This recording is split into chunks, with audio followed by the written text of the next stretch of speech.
کاش آج ان رشتوں کو بیان کیا جاتا، محبتیں عام کی جاتی. کاش آج رشتوں کو بیان کیا جاتا. اہل بیت کا ذکر کرتے ہوئے حضرت عمر فاروق پر طعن و تشنیع کرنے والوں، علی کی بیٹی عمر کے گھر میں کہاں اس رشتے کا انکار کرو گے؟ نبی کی بیٹی علی کے گھر میں، علی کی بیٹی عمر کے گھر میں، عمر کی بیٹی نبی کے گھر میں. کیا عجیب رشتے.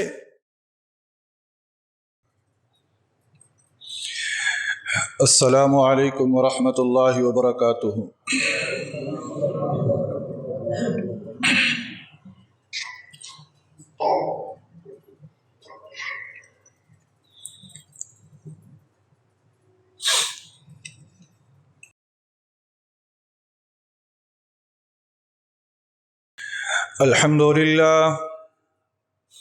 الحمد للہ وکفا وسلام علی عباده الذین اصطفى. اما بعد فاعوذ باللہ من الشیطان الرجیم. بسم اللہ الرحمن الرحیم. یا ایہا الذین آمنوا استعینوا بالصبر والصلاة ان اللہ مع الصابرین. ولا تقولوا لمن يقتل في سبيل الله اموات بل احياء ولكن لا تشعرون. آمنت بالله صدق الله ومولانا العظيم وصدق رسوله النبي الكريم ونحن على ذلك لمن الشاهدين والشاكرين والحمد لله رب العالمين. تمام احباب انتہائی ذوق، شوق، عقیدت، محبت، احترام اور ثواب کی نیت سے ایک مرتبہ درود شریف پڑھ لیجیے. اللهم صل على محمد وعلى آل محمد كما صليت على إبراهيم وعلى آل إبراهيم إنك حميد مجيد. اللهم بارك على محمد وعلى آل محمد كما باركت على إبراهيم وعلى آل إبراهيم إنك حميد مجيد.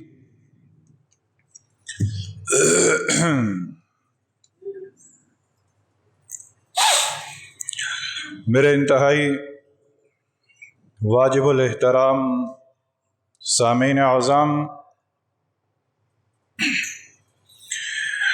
محرم الحرام کا پہلا عشرہ گزر چکا ہے اور محرم الحرام کے دوسرے عشرے کا آغاز ہے.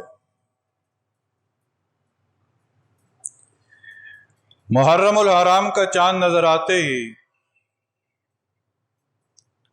ہر طرف ذکر اہل بیت کا آغاز ہوتا ہے. بڑے زور اور شور کے ساتھ ذکر اہل بیت کیا جاتا ہے اور ذکر اہل بیت کرنا بھی چاہیے.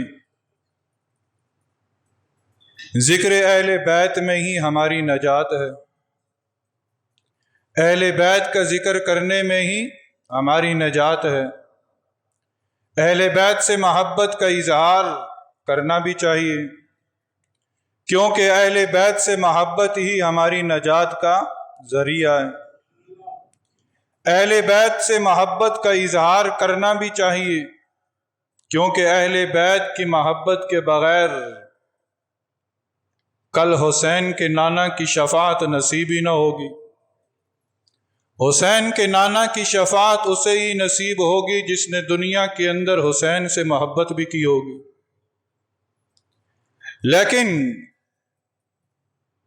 اہل بیت کا ذکر کرتے ہوئے دوسرے صحابہ کو تنقید کا نشانہ بنانا یہ اہل بیت سے محبت کا اظہار نہیں ہے. اہل بیت کا ذکر کرتے ہوئے اہل بیت سے اپنی محبت کا اظہار کرتے ہوئے حضرت ابوبکر صدیق، حضرت عمر فاروق، حضرت عثمان غنی رضوان اللہ تعالی علیہم اجمعین کو تنقید کا نشانہ بنانا یہ اہل بیت سے محبت کا اظہار نہیں ہے۔ اور یہ کیوں کر ہو رہا ہے؟ یہ اس لیے ہو رہا ہے کہ ہمارے گھروں سے اسلامی تعلیمات نکل چکی ہیں۔ آج اسلامی تعلیمات کا فقدان ہے۔ یاد رکھ لیجئے، آج کی یہ باتیں میری آپ کے پاس امانت ہیں۔ کس زمرے میں امانت ہیں؟ آج جتنی بھی باتیں آپ حضرات سنیں اور میری زبان سے اللہ کی توفیق سے نکلیں، یہ آپ نے اپنی اولاد کو بتلانا ہے، اپنے گھر والوں کو بتلانا ہے۔ کیوں؟ وہ لوگ جو اہل بیت سے محبت کا اظہار کرتے ہیں اور اہل بیت سے محبت کا اظہار کرتے ہوئے وہ صحابہ پر تنقید کے نشتر پھینکتے ہیں، انہوں نے اپنی اولادوں کی ذہن سازی کر رکھی ہے۔ ان کے چھوٹے چھوٹے بچوں کی ذہن سازی ہوئی ہے، اور ہمارے بچے کو پتہ بھی نہیں ہے کہ حضرت حسین تھے کون۔ آج ہمارے بچے کو نہیں پتا کہ حضرت حسین وادی کربلا میں گئے کیوں تھے۔ آج ہمارے بچے کو نہیں پتا، بچہ تو دور کی بات ہے، آج کے نوجوان کو بھی نہیں پتا کہ حضرت حسین کا حضرت ابوبکر سے رشتہ کیا تھا، حضرت حسین کا حضرت عمر فاروق سے رشتہ کیا تھا، حضرت حسین کا حضرت عثمان غنی سے رشتہ کیا تھا۔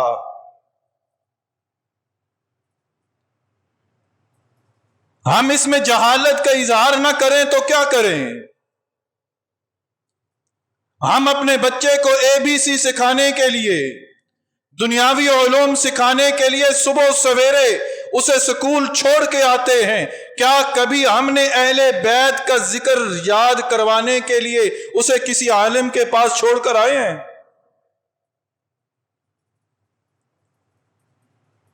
اسے کسی مدرسے میں چھوڑ کر آئے ہیں؟ اسے کسی اللہ والے کے پاس چھوڑ کر آئے ہیں؟ یاد رکھیں، اگر یہی حالات رہے تو ہماری آنکھوں نے صرف ابھی ایک منظر دیکھا ہے کہ مینار پاکستان کے اندر جم غفیر نے ایک بہن کی چادر کو کھینچا ہے۔ ہم نے صرف ایک منظر کو دیکھا ہے کہ ان درندوں نے ایک بہن کے آنچل کو کھینچا ہے۔ میں اس بحث میں نہیں پڑھنا چاہتا کہ وہ لڑکی وہاں لینے کیا گئی تھی، اس میں اس کے گھر والوں کا بھی قصور ہے۔ کوئی غیرت مند ماں باپ، کوئی غیرت مند بھائی اپنی بہن کو اس طرح لوگوں کے جم گھٹے میں نہیں بھیجا کرتے، لیکن یہ منظر ہم نے اپنی آنکھوں سے دیکھا ہے۔ کیوں دیکھا ہے؟ کیوں کر ہوا ہے؟ اس لیے ہوا ہے کہ آج ہمارے گھروں کے اندر اسلامی تعلیمات نہیں ہیں، اور ہم نے حضرت حسین رضی اللہ تعالی عنہ کی شہادت کو معاذ اللہ تماشا بنا کر پیش کیا ہے۔ حضرت حسین رضی اللہ تعالی عنہ کی شہادت کو آج تماشا بنا کر پیش کیا جاتا ہے۔ جو جتنا زیادہ تماشا لگائے گا اس کے جہنم کی جو آگ ہے اتنے ہی بھرے گی۔ آج سارا پیسے کا چکر ہے، آج سارا دولت کا چکر ہے، آج دولت کی وجہ سے لوگ اپنے ایمان کو بیچ رہے ہیں۔ کیا تماشا لگا رکھا ہے کہ حضرت حسین نے پانی مانگا، وہ منتیں کرتے رہے، وہ لاشیں اٹھا کے پھرتے رہے، او عقل کی اندو، اگر حضرت حسین نے وادی کربلا میں منتیں ہی کرنی تھی تو پھر انہوں نے یزید کے ہاتھ پر بیعت کیوں نہ کر لی؟ تم کس ہستی کے بارے میں بات کر رہے ہو؟ کہتے ہیں آہو بکا تھی، ماتم تھا۔ اگر آہو بکائی وادی کربلا کے اندر کرنی تھی تو حضرت حسین اپنے خانوادے کو لے کر وادی کربلا میں گئے کیوں تھے؟ پھر اس بہن پر تم انگلیاں اٹھاتے ہو کہ اپنی چادر کو پھینک کر خیمے سے باہر آ گئی تھی، جو اس فاطمہ کی بیٹی تھی کہ جس نے اپنے جنازے کے بارے میں بھی کہا تھا کہ میرا جنازہ دن کو نہ اٹھانا، جو اس حیا والی کی بیٹی تھی کہ جس سے حیا بھی شرماتی تھی۔ کیا تماشا لگا رکھا ہے؟ اور ہمارے نوجوان ہیں کہ واہ واہ سبحان اللہ ماشاء اللہ، یہ واہ واہ، یہ سبحان اللہ، یہ ماشاء اللہ کل قیامت کے دن تمہارے گلے کے توق بن جائیں گے۔ اور پھر 10 محرم الحرام کو صرف حضرت حسین کا ذکر کر کے تم سمجھتے ہو ہم نے دین کا حق ادا کر دیا؟ اغیار کی چالیں بڑھ چکی ہیں، اغیار ہمارے ایمان کا سودا کر چکے ہیں۔ اللہ کے بندو، تھوڑا سا ایمان بچا ہے، اس کی حفاظت کر لو۔ کیا وادی کربلا کے اندر صرف حضرت حسین کی شہادت ہے؟ وادی کربلا کے اندر با اختلاف روایات وادی کربلا کے اندر حضرت حسین کے 8 بھائی اور بھی شہید ہوئے ہیں، اور بالاتفاق کہ جس پر سب کا اتفاق ہے، وادی کربلا کے اندر حضرت حسین کے 6 بھائی شہید ہوئے ہیں۔ ان کا ذکر کیوں نہیں ہے؟ ان کا ذکر کیوں نہیں ہے؟ یہ تکلیف کہیں اور ہے، یہ تکلیف کسی اور سے ہے جس کا وہ برملا اظہار کر نہیں سکتے، چوری چھپے اظہار کرتے ہیں، چھپ چھپ کے اظہار کرتے ہیں، لیکن برملا اظہار کر نہیں سکتے کہ کیونکہ انہیں پتا ہے کہ آج بھی ابو بکر کے دیوانے موجود ہیں، انہیں پتا ہے کہ عمر کے ماننے والے آج بھی موجود ہیں، انہیں پتا ہے کہ عثمان کے ماننے والے آج بھی موجود ہیں۔ وادی کربلا کے اندر حضرت حسین کے اور اعزاء و اقارب کو بھی تو شہادت کے منصب پر فائز ہونا پڑا ہے، اس کا ذکر کیوں نہیں ہے؟ کیونکہ ان کا ذکر کرتے ہوئے پھر ان کا نام آئے گا کہ جن کے نام سے انہیں تکلیف ہے، پھر ان کا نام آئے گا۔ وادی کربلا کے اندر حضرت حسین رضی اللہ تعالی عنہ شہید ہوئے۔ اب حضرت حسین رضی اللہ تعالی عنہ وادی کربلا میں پہنچے کیوں؟ حضرت امیر معاویہ رضی اللہ تعالی عنہ اپنا دور خلافت مکمل کر چکے، اللہ کی طرف سے بلاوے کا پروانہ آ گیا، حضرت امیر معاویہ رضی اللہ تعالی عنہ انتقال فرما چکے۔ انہوں نے اپنی زندگی کے اندر ہی مسند خلافت یزید کے سپرد کر دیا۔ یزید مسند خلافت پہ بیٹھا، اس نے ہر طرف پیغامات بھیجے، یہاں تک کہ پیغامات کا پروانہ مدینہ میں بھی پہنچا کہ یزید کے ہاتھ پر بیعت کر لی جائے۔ یہ پیغام حضرت حسین رضی اللہ تعالی عنہ کو ملا، حضرت حسین رضی اللہ تعالی عنہ نے یزید کے ہاتھ پر بیعت کرنے سے انکار کر دیا، کہا کہ میں بیعت نہیں کروں گا، مجھے مہلت دی جائے۔ کیوں انکار کیا؟ اس لیے انکار کیا کہ یزید جو تھا وہ اسلامی اقدار کی حفاظت کرنے والا نہ تھا، یزید نے اسلامی حدود کو پامال کر دیا تھا اور حسین نبی کے نواسے تھے اور دین کو بچانا تھا۔ آپ نے مدینہ منورہ کو چھوڑا، مکہ مکرمہ تشریف لائے، کبائر صحابہ آپ کے پاس آئے جن میں حضرت عبداللہ بن عمر بھی ہیں، حضرت عبداللہ بن عباس بھی ہیں۔ کہا کہ اے حضرت آپ عراق کی طرف تشریف نہ لے جائیں۔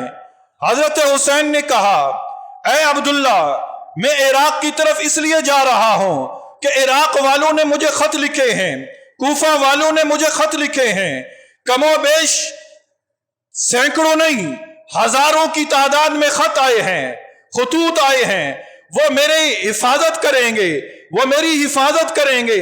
انہوں نے مجھے بلایا ہے۔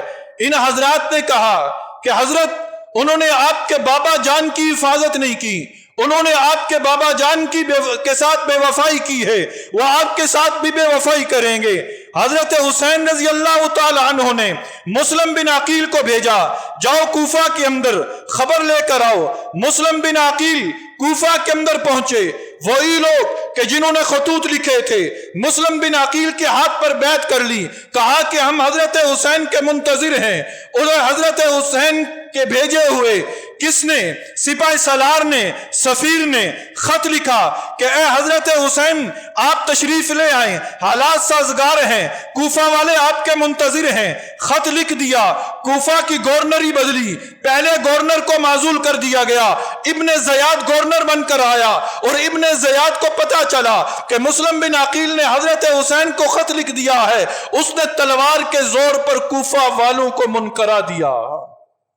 وہی لوگ کہ جنہوں نے مسلم بن عقیل کو خط لکھا تھا، خط حضرت حسین کے پاس مکہ میں پہنچ گیا، انہوں نے خط عبداللہ بن عباس کو دکھایا، انہوں نے خط عبداللہ بن عمر کو دکھایا کہ دیکھو خط بھی آ چکا ہے، حالات سازگار ہیں۔ انہوں نے اجازت دے دی، اے حضرت آپ تشریف لے جائیں۔ آپ مکہ مکرمہ سے نکلے، ایک مقام تک پہنچے کہ اس مقام پر خبر ملی کہ مسلم بن عقیل کو بھی شہید کر دیا گیا ہے۔ مسلم بن عقیل کی شہادت کی خبر ملی۔ یہاں سے آپ نے واپس پلٹنے کا ارادہ نہ کیا، بلکہ آپ آگے بڑھتے چلے گئے، آگے بڑھتے چلے گئے، یہاں تک کہ آپ کربلا کی وادی میں پہنچے۔ کربلا کی وادی میں پہنچے، ابن زیاد نے ایک لشکر بھیجا، 1000 کا لشکر دے کر کہا جاؤ ان سے مذاکرات کرو۔ کربلا کی وادی میں مذاکرات ہوئے۔ حضرت حسین نے 3 شرائط رکھی۔ پہلی شرط یہ کہ مجھے واپس جانے دو، دوسری شرط یہ کہ مجھے براہ راست یزید سے ملاقات کرنے دو، اور تیسری شرط یہ کہ مجھے اسلامی سرحدوں کی طرف جانے دو۔ یہاں سے ایک نقطہ ظاہر ہوا کہ یہ جو لڑائی تھی یہ کفر اور اسلام کی لڑائی نہ تھی، بلکہ حق اور باطل کا معرکہ تھا، حق اور باطل کا معرکہ تھا۔ اگر کفر اور اسلام کی لڑائی ہوتی تو حضرت حسین واپس جانے کی اجازت مانگتے؟ کبھی نہ۔ امیر لشکر نے، وہ لشکر جو ابن زیاد نے بھیجا تھا، اس کے امیر نے یہ شرائط ابن زیاد کو بھیجی۔ ابن زیاد کے دربار میں یہ شرائط پڑھی گئی۔ وہاں ایک ملعون شخص کہ جس کا نام شمر تھا، وہ بیٹھا۔ اس نے جب دیکھا کہ سپاہی سالار اس کی تحریر کے اندر نرم گوشہ ہے، نرم گوشہ ہے، اس نے کہا ہے امیر مجھے لشکر دے کر بھیجیں۔ یزید کی بیعت تو بعد کی بات ہے، میں پہلے حسین کو کہوں گا کہ وہ ابن زیاد کی بیعت کرے۔ اب شمر 2000 کا لشکر لے کر آیا، حضرت حسین رضی اللہ تعالی عنہ کے لشکر کا گھیراؤ کیا، کہا کہ بیعت کرو۔ حضرت حسین نے کہا کہ نہیں، بیعت نہیں ہو سکتی، میں محمد عربی صلی اللہ علیہ وسلم کا دین بچانے نکلا ہوں، میں دین بچاؤں گا۔ یہاں تک کہ 7 محرم الحرام کو پانی بند کر دیا گیا، خوراک بند کر دی گئی، خوراک بند کر دی گئی، یہاں تک کہ پھر قربانیوں کا لازوال سلسلہ شروع ہوا۔ آج کے مولوی، آج کے مفاد پرست مولوی صرف اپنے پیٹ کی آگ بھرنے کے لیے، صرف نذرانوں کے لیے کہتے ہیں کہ حضرت حسین لاشیں لیے پھرتے تھے، کہتے تھے او ظالموں پانی دے دو، او ظالموں پانی دے دو۔ نانا ایسے ظلم والے الفاظ نہ بولو، بلکہ حضرت حسین جو قربانی بھی پیش کرتے تھے، انہوں نے علی اکبر کے لاشے کو بھی اٹھایا، انہوں نے علی اصغر کے لاشے کو بھی اٹھایا اور کہا اے اللہ تیرے راستے میں میری یہ قربانی ہے، تو قبول کر لے، تو قبول کر لے۔ اللہ اگر تو اس حال میں مجھ سے راضی ہے تو اللہ میں تجھ سے راضی ہوں، میں تجھ سے راضی ہوں، کیونکہ وہ شخصیت ایسی تھی، وہ شخصیت ایسی تھی، اگر دریائے فرات کی طرف اشارہ کرتی دریائے فرات ان کی طرف بہہ پڑتا، اگر وہ آسمان کی طرف اشارہ کرتی آسمان سے منو سلوہ اتر سکتا تھا۔ لیکن انہوں نے ایک سبق دینا تھا کہ دین کے اندر مشکلات آئیں گی، دین کے اندر مصائب آئیں گے، دین کے اندر تکالیف آئیں گی، لیکن اے میرے ماننے والوں ان تکالیف کو برداشت کرتے چلے جانا، پھر تمہارا نام ہوگا، پھر تمہارا نام ہوگا۔ حسین کل بھی زندہ تھا، حسین آج بھی زندہ ہے، یزید کا نام لینے والا کوئی نہیں، یزید کا نام لینے والا کوئی نہیں۔ اب وادی کربلا کے اندر حضرت حسین کے بالاتفاق حضرت حسین سمیت 6 بھائی شہید ہوئے، اور با اختلاف روایات حضرت حسین رضی اللہ تعالی عنہ کے 8 بھائی شہید ہوئے، ان کا نام کیوں نہیں لیا جاتا؟ حضرت حسین رضی اللہ تعالی عنہ سیدنا ابو بکر بن علی حضرت حسین کے بھائی ہیں، سیدنا عمر بن علی حضرت حسین کے بھائی ہیں، سیدنا عثمان بن علی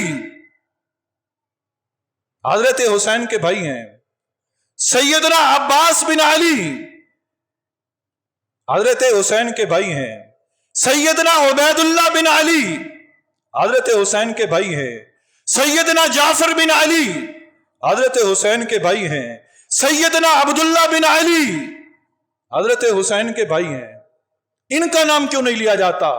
یہ بھی تو شہید ہوئے ہیں نا، یہ بھی تو شہید ہوئے، کس کے بیٹے تھے؟ علی کی بیٹے تھے، حضرت علی المرتضی رضی اللہ تعالیٰ عنہ کے بیٹے تھے، اور ان میں حضرت عثمان بن علی جو تھے، حضرت عثمان بن علی، آج حضرت عباس علمدار کا نام سنتے ہو نا، جھنڈے لگتے ہیں، حضرت عباس ہمارا ایمان ہے، ہمیں حضرت عباس سے محبت ہے، ہمیں حضرت عباس سے پیار ہے، جس دھرتی پر وہ چلتے تھے ہم اس دھرتی کے خاک کے برابر بھی نہیں ہیں، ہم اس خاک کے برابر بھی نہیں ہیں، لیکن حضرت عباس کے حقیقی بھائی جو ماں شریک بھائی تھے، ماں شریک بھائی تھے، حضرت عثمان، ان کا نام کیوں نہیں لیتے؟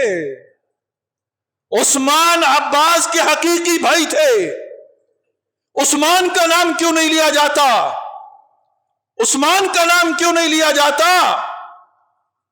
حضرت علی نبی کے داماد اور حضرت عثمان نبی کے دورے داماد، نبی کے دورے داماد، عثمان کا نام کیوں نہیں لیا جاتا؟ اور یہ تو کربلا کے شہداء ہیں، اس لیے شاید ہو سکتا ہے نام نہ لے، ایک جملہ بولا جاتا ہے، نوجوان زیادہ جانتے ہیں، جھولے لال، جھولے لال، ہر چوک چوراہے پر جھولے لال، جھولے لال لیتے ہو، جھولے لال کا اصل نام کیا تھا؟ ان بزرگوں کا اصل نام کیا تھا؟ آج تو حج بھنگی چرسی اس نام کو بدنام کر کے رکھ دیا ہے۔ اللہ کے بندو، یہ کوئی عام شخصیت نہ تھے، یہ بہت بڑے اللہ والے تھے، اللہ کے ولی تھے، ان کا نام تھا عثمان، ان کا نام تھا عثمان۔ آج جھولے لال کو بدنام کر دیا ہے، جھولے لال، جھولے لال، عثمان نام لو، عثمان نام تھا ان کا۔ اور پھر یہ کیوں نہیں ان بزرگوں کے نام لیتے؟ اصل میں مسئلہ ہے باغ فدق کا، اصل میں مسئلہ ہے باغ فدق کا۔ اور آج کے نوجوان جب ان کی بات سنتے ہیں نا جی، باغ فدق، وہ فاطمہ الزہرا گئی تھی